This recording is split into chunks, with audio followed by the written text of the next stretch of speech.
Morning students. Morning sir. देखिए आज का कविता हम लोग का है, ये क्लास 7th का है, पाखुड़ी हिंदी पुस्तक, वीरों का कैसा हो पसंद। देखिए सुनकर ऐसा लगता है वीरों के एक कृति के बारे में, यशता के बारे में, या उसके हर दृष्टिकोण से उसका भली भांति निश्चित रूप से इसमें इसका उल्लेख किया गया होगा इसके केंद्रीय भाव में। जिस कविता या जिस कहानी के शीर्षक से कुछ हद तक पता चलता है, उस कहानी कविता के शीर्षक को सार्थक माना जाता है। और इस कविता के रचयिता हैं सुभद्रा कुमारी चौहान, जो बीरस में इनकी एक सर्वश्रेष्ठ प्रखर रूप में इनकी गिनती होती है। उनकी यह कविता इसी रस पर आधारित है।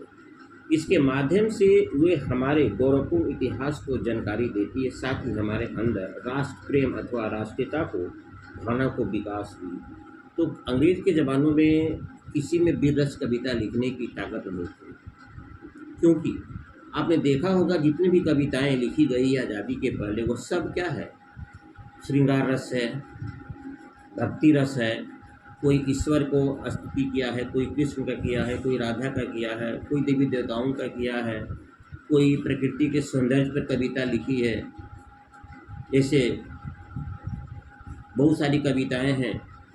बहुत कम कवि वीररस, देश के प्रति राष्ट्रीयता को ओजात्मक रूप में लोगों का ध्यान आकर्षित किया है। क्योंकि दास्ता के इस बेड़ियों में जकड़े हुए लोगों को अंग्रेजों के शासन प्रशासन से डर था, इसलिए बहुत बिरले ही कवि मिलते हैं जो कि देश के प्रति राष्ट्रीयता को एक सूत्र में बांधकर लोगों को जागृत करने का काम किया है। उनमें से एक सुभद्रा कुमारी चौहान है। ऐसे तो क्रांतिकारी कवि सूर्यकांत त्रिपाठी निराला भी हैं। ये सब लिखे हैं जो देश की राष्ट्रीयता में कुछ प्रखरता लाएगी। तो चलिए देखिए सुभद्रा कुमारी चौहान किस प्रकार कैसे लिखी है। आ रही है हिमालय से पुकार, उदधी गरजता बार बार। ऐसी एक आंतरिक भावनाओं को व्यक्त की है कि हिमालय से भी पुकार आ रहा है, हिमालय भी पुकार रहा है, हिमालय भी संबोधित कर रहा है हम लोगों को। यहाँ तक कि उसका साथ महासागर सागर देने के लिए भी तैयार है। उदधी गरजता बार बार, सागर महासागर भी अपने लहरों के द्वारा उस हिमालय के पुकार को साथ दे रहा है। प्राची पश्चिम भू नभ अपार, पूरब से पश्चिम से धरती से नभ से, ये सब एक ही गुंजमान होता है। क्या गुंजमान होता है? सब पूछ रहे हैं दिगंत वीरों का कैसा हो बसंत। सभी दिशाएं भी पूछ रही है भाई, वीरों का बसंत कैसा है, कैसा होना चाहिए। ये बहुत ही एक मार्मिक भी कहा जाए और वीररस पर भी आधारित। यानी हम लोग गांव में घर में होली खेलते हैं, जिसको उसका होली रंग बिरंगों से नहीं होता है, उसकी होली फूलों से होती है, अस्त्र और शस्त्रों से होती है। हम घर में चैन की नींद ले रहे हैं, लेकिन हमारे वीर महापुरुष जाकर वहाँ पर क्या करते हैं, फूलों की होली अस्त्र शस्त्र से खेलते हैं, जो कि एक भारत के गौरवपूर्ण इतिहास का साक्षी है, गवाह है। फूली सरसों से ने दिया रंग, मधु लेकर आ पहुँचा अनंग। और पर उनके उल्लास को भाई किसने बढ़ाया? फूलों के फूली सरसों से, उस समय सरसों भी फूलकर, सरसों फूल खिलकर उनका अगुवाई कर रहा है। मधु लेकर आ जाता है क्या भौरा, मानो कि सभी बसंत इस महापुरुषों के, वीरों का बसंत के अगुवाई में, उसके स्वागत में ये सभी पहुंच जाते हैं। ये मधु लेकर आने से मतलब ये है कि वीरों के मनोबल को बढ़ाने के लिए, वीरों को सुसज्जित करने के लिए, वीरों की मनोभावनाओं को मजबूत करने के लिए एक वीरों का बसंत कविता के माध्यम से ये सुभद्रा कुमारी चौहान कहना चाहती है। वधु वसुधा पुलकित अंग अंग, और पूरे पृथ्वी एक वधु दुल्हन की तरह सज गई है। पूरी प्रकृति एक दुल्हन की तरह सज गई है। वीरों के बसंत के स्वागत में, वीरों के मनोबल को बढ़ाने के लिए है वीर देश में किंतु तंत, वीरों का कैसा हो बसंत। बार बार यही प्रश्न उठता है, वीर बसंत ऋतु को कैसे मनाते हैं। तो वीर बसंत ऋतु को होली गुलाल फगुआ वासंतिक गीतों को गाद कर नहीं मनाते। इनकी बड़ा ही रण क्षेत्र में इनकी एक दुस्साहसिक वासंतिक आपका उसकी होली होती है।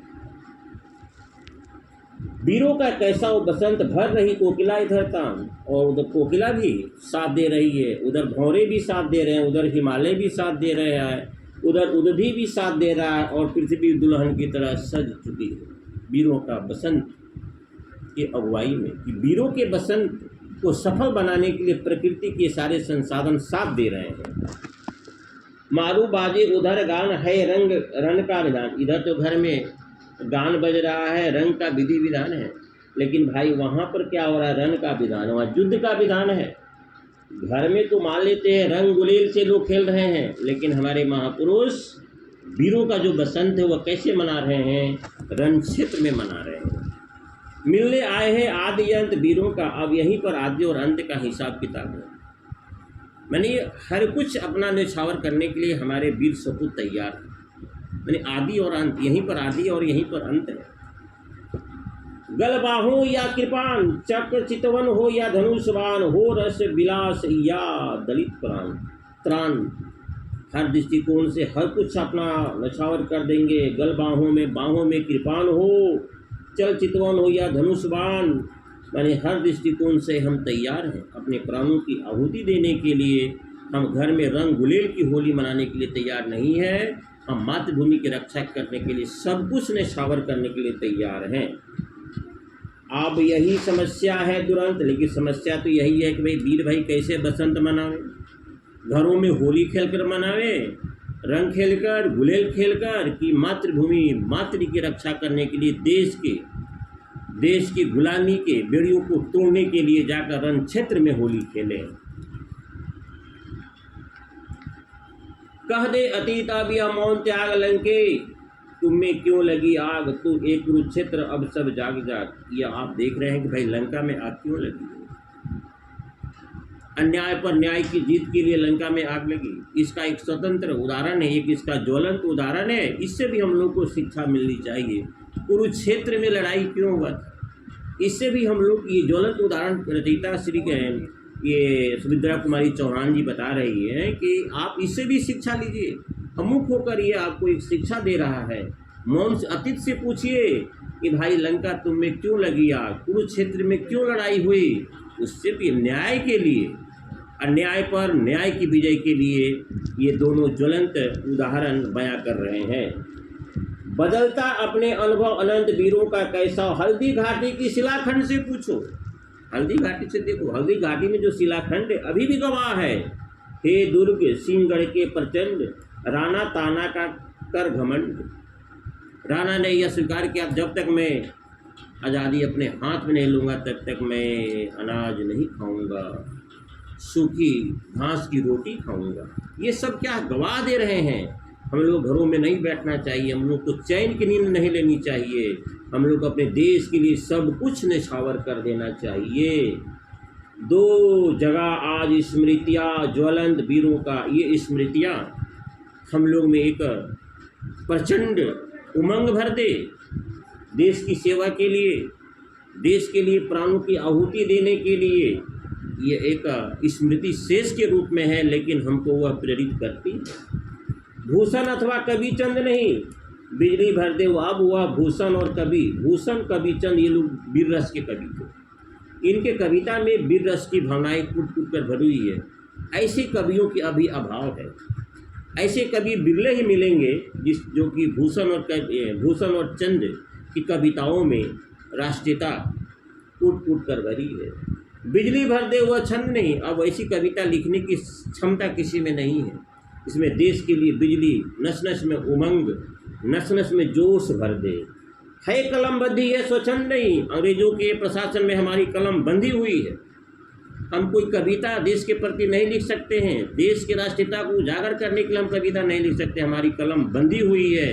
अगर अंग्रेजों को यह पता चल जाता है तो मुझे सश्रम करवास या विभिन्न प्रकार की सजाएं वह दे सकती है, लोग इससे कविता लिखने में, लोगों को राष्ट्रीयता के प्रति प्रेरित करने में लोग डरते थे कवि।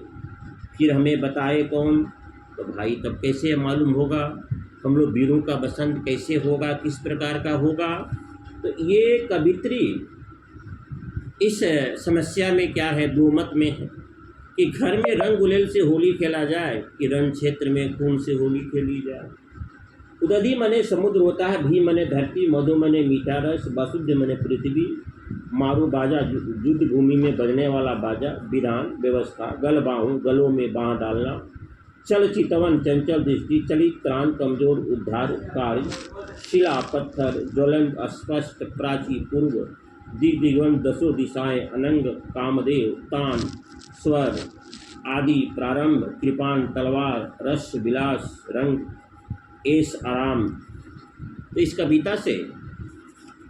कविता से हम लोगों को यह शिक्षा मिलती है कि सुभद्रा कुमारी चौहान की कविताएं हमें देश के प्रति राष्ट्रीयता के लिए ओत-पोत करती है, और वह अभाव यह अनुभव करती है कि आज के डेट में भूषण और चंद जैसे कवि नहीं है जिन कविताओं में राष्ट्रीयता के प्रति कूट कूट कर ओज भरा हुआ है, और वह छंद भी नहीं है जो कि हमारे नस नस में बिजली भर दे, देश के प्रति ललकार दे। वे सब हमारी सुभद्रा कुमारी चौहान इसको अनुभव कर रही है और कह रही है कि जाकर भाई हल्दी के शिलाखंड से पूछो, लंका से पूछो, कुरुक्षेत्र से पूछो, यहाँ युद्ध क्यों हुआ था।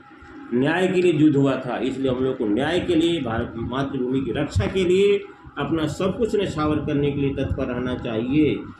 तो इस प्रकार से देखिए वीरों का कैसा हो बसंत कविता मैंने पढ़ाया, और यह क्लास 7 के विद्यार्थी के लिए अत्यंत ही महत्वपूर्ण है। और ये किताब का नाम देख लीजिए, बाँकुड़ी 7 है। इसके राइटर है डॉक्टर प्रतिभा सिन्हा, और आभा भारती प्रकाशन, आभा भारती MA B.Ed है। Text come the work book है। तो नई राष्ट्रीय शिक्षा नीति पर आधारित है, NCERT पर आधारित है। तो हम कहेंगे कि अगर इसे पढ़ेंगे क्लास 7 के विद्यार्थी तो बहुत हद तक कामयाबी मिलेगी इस शीर्षक से, इस पाठ से। चलिए हमारे वीडियो को लाइक सब्सक्राइब करेंगे। Thank you very much.